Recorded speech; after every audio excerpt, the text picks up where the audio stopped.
Salut à tous et bienvenue dans cet épisode numéro 2 de votre série sur les problèmes, les maladies que peuvent rencontrer les ongles. Si vous n'avez pas vu le précédent épisode où je vous parle des ongles secs et des ongles dédoublés, je vous invite à aller le voir. Je vous le mets ici dans le petit i et je vous le mets également dans la barre de description juste en dessous. Et aujourd'hui, je vous retrouve pour vous parler des ongles mous.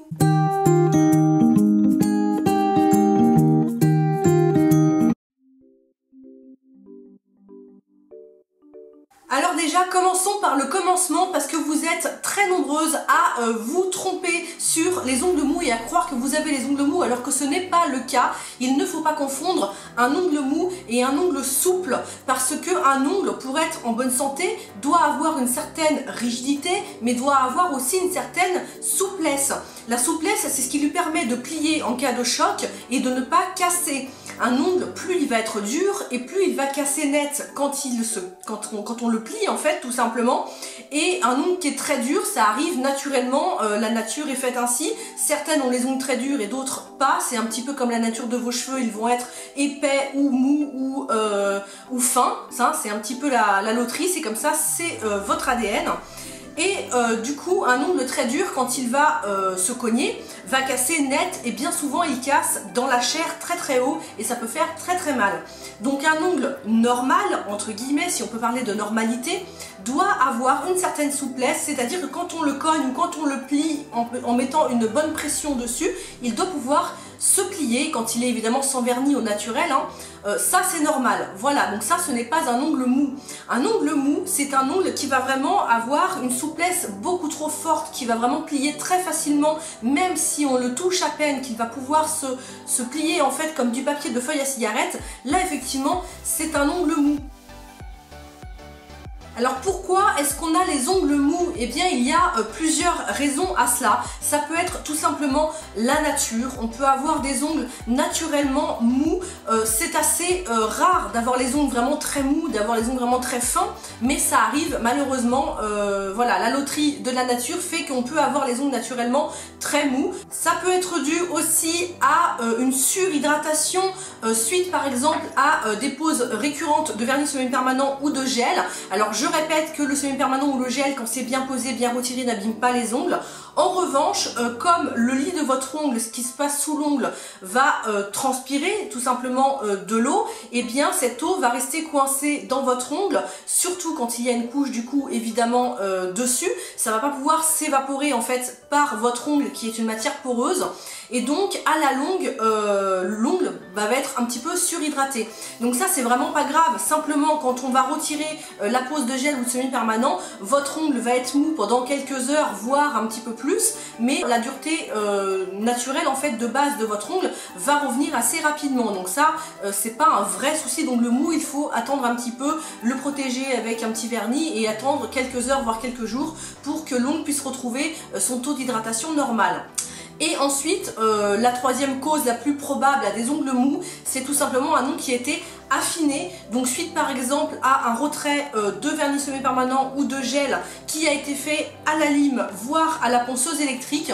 Alors ça peut pas abîmer dans tous les cas, si c'est fait par une vraie professionnelle qui sait bien le faire, ça peut ne pas causer de problème, mais malheureusement tout le monde n'est pas professionnel et même beaucoup de filles le font elles-mêmes à la maison et peut-être vous faites partie de ces filles-là. Et bien dans ce cas-là, quand vous retirez à la ponceuse électrique ou à la lime, bien souvent vous allez, ou la personne qui vous l'a fait va trop loin, retire un tout petit peu de couches de kératine, voire un petit peu, voire beaucoup de couches de kératine, et plus on va attaquer l'ongle à la lime ou à la ponceuse, plus il va s'affiner, plus il va être fin, plus il va être mou. Ça souvent on le voit quand l'ongle est un petit peu rose, voire un petit peu rouge au niveau de la plaque, c'est qu'il a été attaqué par une lime ou une ponceuse et que du coup il est affaibli. Donc là dans ce cas précis où votre ongle a été affiné, eh bien vous allez et vous devez même leur apporter du soin bien évidemment, mais pour que votre ongle retrouve tout à fait sa dureté naturelle, il va falloir attendre qu'il est complètement repoussé en intégralité, parce qu'évidemment toute la partie qui a été attaquée, elle, on peut la durcir un petit peu, mais on ne pourra pas récupérer la kératine qu'on a supprimée tout simplement. La solution la plus logique à laquelle tout le monde pense en premier, c'est bien évidemment le durcisseur. Et ça tombe bien qu'on parle de durcisseur parce que je viens d'apprendre il y a quelques jours qu'il y a une nouvelle réglementation justement à propos des durcisseurs et principalement à propos du formaldéhyde qui est l'ingrédient qui à la base est compris dans presque tous les durcisseurs, notamment les Mavala, les Hero et compagnie. Ce sont des durcisseurs à base de formaldéhyde et comme je vous l'ai déjà dit et comme je vous le redirai souvent, le formaldéhyde est un produit chimique qui est très efficace pour durcir les ongles chimiquement, mais qui également est très agressif et très asséchant pour l'ongle. Donc par exemple posé sur un ongle qui va être mou et sec, et bien ça va aggraver encore plus votre cas au lieu de l'arranger puisque c'est très agressif. Et bien bonne nouvelle, la communauté européenne a décidé d'interdire le formaldéhyde dans la composition des durcisseurs à partir de maintenant et ça prendra effet fin mars je crois au niveau de la réglementation. Donc à partir de cette date là, les fabricants ne pourront plus commercialiser de produits à base de formaldéhyde pour vos ongles. Oui mais alors vous allez me dire comment on fait pour avoir un durcisseur sans formaldéhyde qui soit efficace. Eh bien je vous parle très souvent d'un durcisseur de la marque Trind avec qui je travaille beaucoup énormément et dont je vous parle tout le temps. Je vous en parle pas parce qu'ils me payent pour ça, hein, loin de là, ils me payent pas du tout pour ça, mais parce que ce sont des produits que j'aime, que j'apprécie, que j'utilise pour moi et pour mes clientes. Et le durcisseur chez eux que j'utilise tout le temps sur mes clientes, c'est le Nail Revive Natural qui est un durcisseur qui ne contient pas de formaldéhyde, mais je tiens à le dire, ce durcisseur là dont je vous ai parlé d'ailleurs dans la précédente vidéo vient d'être supprimé du catalogue justement à cause de cette réglementation là. Même s'il n'en contient pas, ils avaient un autre durcisseur de la marque qui lui contenait du formaldéhyde et en fait ils ont simplement supprimé ces deux durcisseurs là pour n'en faire qu'un seul qui ait les qualités des deux durcisseurs mais qui ne contient pas de formaldéhyde. Et ce nouveau durcisseur du coup c'est le Nail Repair Natural.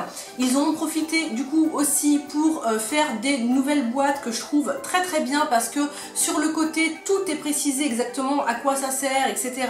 Je trouve que c'est très bien fait et ils en ont profité aussi pour faire des nouveaux flacons qui vont avec la nouvelle collection de chez eux. Je pense qu'ils ont changé les flacons pour que ce soit un petit peu plus pratique à l'usage parce que les anciens étaient très jolis, très design, mais peut-être moins pratiques à travailler tout simplement.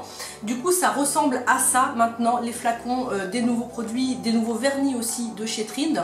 Et donc celui-ci c'est le nouveau durcisseur sans formaldéhyde qui va venir resserrer les molécules de kératine de votre ongle entre elles, qui est également enrichi en silicium. Le silicium c'est vraiment un produit qui va aider votre corps à fabriquer de la kératine, donc qui va renforcer également la kératine de votre ongle et le durcir. Il est set free aussi, ça veut dire qu'il ne contient pas des produits chimiques les plus couramment utilisés dans les produits pour les ongles, donc il est vraiment safe pour votre petite santé. Voilà, si vous avez les ongles très très mous, si vous avez vraiment envie d'avoir quelque chose de plus puissant, je vous invite à le coupler avec le Kératine Nail Restorer dont je vous parle très souvent, qui est un sérum.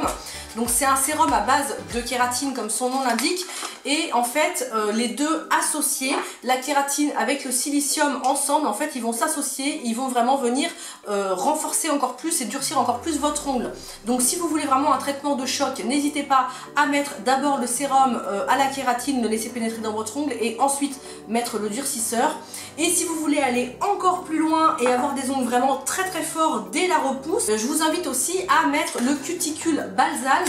Donc là c'est un produit pour les cuticules, oui, mais c'est un sérum en fait spécial pour les cuticules qui va donc hydrater vos cuticules, mais qui va aussi pénétrer à l'intérieur de la matrice de votre ongle, qui va soutenir la fabrication de votre ongle et qui du coup va l'aider à pousser au départ plus dur. Donc du coup si vous utilisez ce produit régulièrement avec ces deux produits là, vous allez avoir un résultat de folie. Après si vous n'avez pas trop les moyens de tout acheter d'un coup, juste le durcisseur c'est déjà un très bon produit pour durcir vos ongles. Voilà, si vous avez envie d'acheter les produits Trind, je vous mets mon lien de parrainage en barre de description, vous avez une petite réduction avec, allez voir ça. Bon, moi je vous parle beaucoup des produits Trind, mais si vous préférez traiter vos ongles au naturel, je vous conseille fortement l'huile de ricin, qui est une huile qu'on peut trouver un petit petit peu partout, en magasin bio c'est mieux, mais on peut la trouver aussi au supermarché.